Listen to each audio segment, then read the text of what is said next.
पे बुलडोजर तो मत चलाइए ना, हमारी कब्रों में तो हमें सुकून से सोने दीजिए ना। कल देश के माइनॉरिटी मिनिस्टर ने लोकसभा में खड़े होकर एक शेर सुनाया था कि मुझसे कोई बदगुमान न हो, तो मैं उन्हें एक शेर सुनाना चाहता हूँ। मैं आज जद पे हूँ तो इतना खुशगुमान न हो, चिराग सबके बुझेंगे हवा किसी की नहीं। नीतीश कुमार जी हो, चंद्रबाबू नायडू जी हो, चिराग पासवान जी हो, जयंत चौधरी जी हो, देवे गौड़ा जी हो, जीतन राम मांझी जी हो, सबको समझना पड़ेगा कि जब जंगल में आग लगती है तो न वो बरगद बचते हैं जो हवा को आंधी में तब्दील करते हैं, न वो बांस बचते हैं जो आपसी रगड़ से चिंगारी पैदा करते हैं। और मंत्री जी, मैं इस सदन में अलग ऐलान ये कहता हूं कि जब भी इस देश की जमीन पर लहू की जरूरत होगी, आपसे 2 कदम आगे इमरान खड़ा मिलेगा, ये मैं आपसे यकीन दिलाते हुए कह रहा हूं। जब आप इनसे सवाल पूछिए, कृपया शांत रहिए। आप बताइए 70 साल में आपने क्या किया है? ये हमसे 70 साल का हिसाब मांगने वालों, जो सरकार अपना चलाया हुआ 2000 का नोट 7 साल नहीं चला सकी, वो हमसे 70 साल का हिसाब मांगती है। सरकार ने नोटबंदी लगाकर देश की आम जनता की पेपर लीक करवा करके युवाओं की आंखों से नौकरी के सपने छीन लिए, अग्निवीर लाकर देश के जवानों की उम्मीदें छीन ली,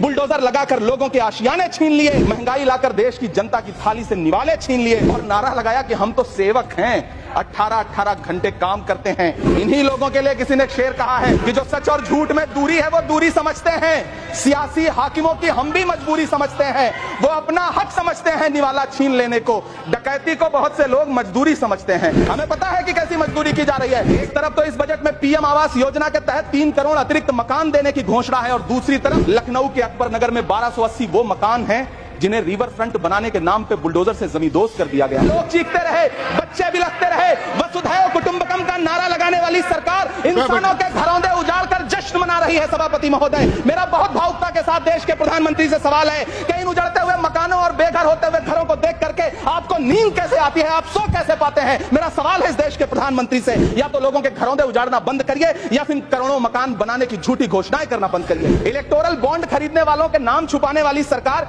इन दिनों आम के ठेला लगाने वालों के नाम जानना चाहती है। मुझे तो होटलों, ढाबों या आम के ठेलों पर नेम प्लेट लगवाने वालों से पूछना है कि कभी खून की बोतल पर देखा है किसी का नाम लिखा हुआ?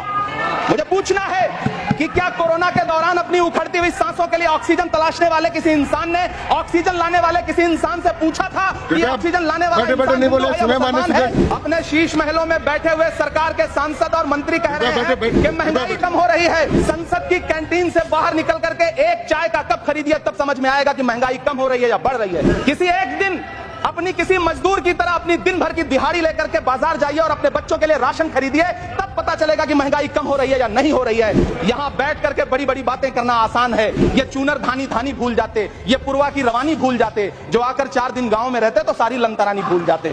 किसानों से चिढ़ी हुई सरकार ने बजट में किसानों के एमएसपी की लीगल गारंटी नहीं दी, लेकिन याद रखिएगा, जो किसान का नहीं वो हिंदुस्तान का नहीं। मुझे वित्त मंत्री जी से पूछना है कि वो जो कुछ साल पहले 100 स्मार्ट सिटी बनाने का ढोल पीटा गया था, सुना है उस ढोल में पानी भर गया है, इसीलिए आपने उसका नाम बदल करके सिटीज ऑफ ग्रोथ हब्स रख दिया। अच्छा है, नाम बदलने का खेल खेलते रहिए, आपकी कई सरकारें तो इसी वजह से चल रही हैं। जिस देश में टमाटर 100 रुपए किलो बिक रहा हो, उस देश की वित्त मंत्री के पास बजट में महंगाई पर बोलने के लिए सिर्फ 10 शब्द है। ऐसा लग रहा है जैसे वित्त मंत्री महोदया ने बजट नहीं तैयार किया है, बल्कि प्रधानमंत्री जी की मन की बात का संकलन तैयार किया है। टूटा हुआ लश्कर का भरम देख रहे हैं और जिल्ले इलाही के करम देख रहे हैं।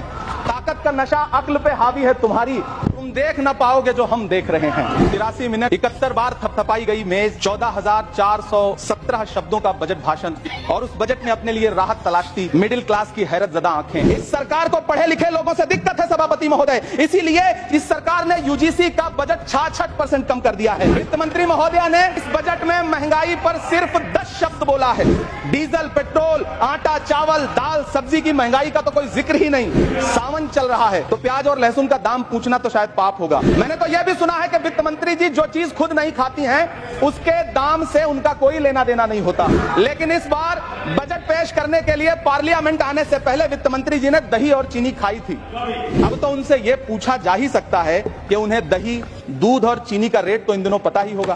क्या उसे सस्ता करवाएंगी या नहीं सस्ता करवाएंगी? अगर पता है तो कृपया सस्ता करवाइए, क्योंकि इसी चीनी ने अमेठी में एक मंत्री महोदया का राजनीतिक कैरियर कड़वा कर दिया। इस बजट बैसाखी पर टिकी हुई सरकार का कुर्सी बचाओ बजट है। इस बजट में राज्यों के साथ, किसानों के साथ, नौजवानों के साथ, महिलाओं के साथ, देश के मिडिल क्लास के साथ अन्याय किया गया है, और इस अन्याय का खामियाजा आपको महाराष्ट्र, हरियाणा और झारखंड के चुनाव में भुगतना पड़ेगा। इलेक्टोरल बॉन्ड खरीदने वालों के नाम छुपाने वाली सरकार इन दिनों आम के ठेला लगाने वालों के नाम जानना चाहती है। मुझे तो होटलों, ढाबों या आम के ठेलों पर नेम प्लेट लगवाने वालों से पूछना है कि कभी खून की बोतल पर देखा है किसी का नाम लिखा हुआ? मुझे पूछना है कि क्या कोरोना के दौरान अपनी उखड़ती हुई सांसों के लिए ऑक्सीजन तलाशने वाले किसी इंसान ने ऑक्सीजन लाने वाले किसी इंसान से पूछा था कि ऑक्सीजन लाने वाला इंसान नहीं बोले? मुझे पूछना है कि लावारिश लाशों के लिए कोरोना में